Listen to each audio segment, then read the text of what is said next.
This is Ash Heatwool, Director of Wealth Management at Graves Light Lenhart. Based on the positive feedback received from many of you, we are opting to communicate via video not only for our quarterly newsletters, but also for our shorter monthly updates in between. The purpose of these short monthly updates between quarter end is to provide insight as to what we've observed in the markets during the prior monthly period, while also pointing out a useful takeaway or trend which we've observed in the form of a chart of the month. We continue to welcome further feedback from our clients. On the right side of the slide is a performance table which provides returns across major asset classes for the month of October, the last 3 months, and year to date.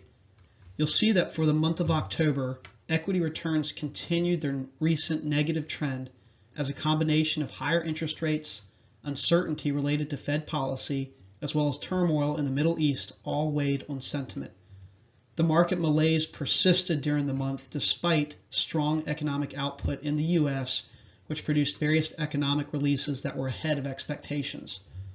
The bellwether S&P 500 declined just over 2% for the month, and the challenging market backdrop boded poorly for small cap and mid cap stocks, which tend to be more volatile.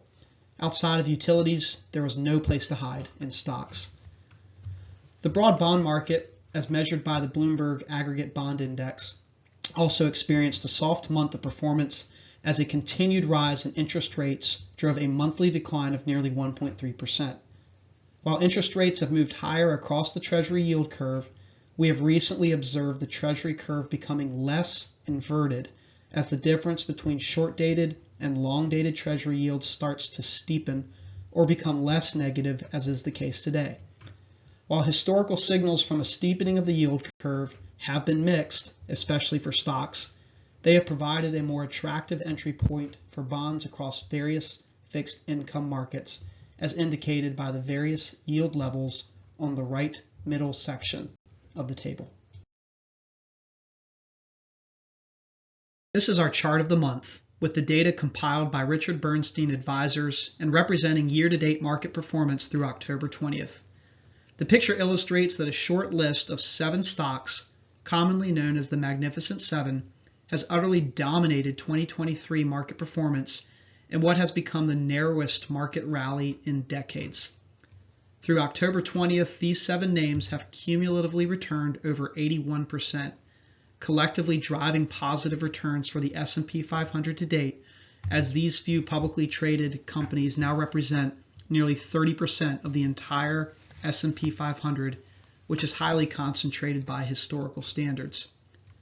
Comparatively, when looking at the S&P 500 Equal Weight Index, which represents the average returns across all S&P 500 constituents, where all these stocks have the same weight in the index, it's revealed that the average U.S. stock has actually declined this year, as the returns of the Magnificent Seven have completely masked broad market weakness. Research has shown that narrow markets may be economically justified when growth is scarce, for example, during a profit-led recession. As shown in our recent quarterly update, this is not the case, as forward estimates for earnings have broadly increased for U.S. stocks in 2023. As valuations between the Magnificent Seven and the rest of the market remain far apart, paired with the fact that growth prospects are not isolated to this small pocket of domestic stocks, we continue to believe that favorable relative prospects can be found elsewhere.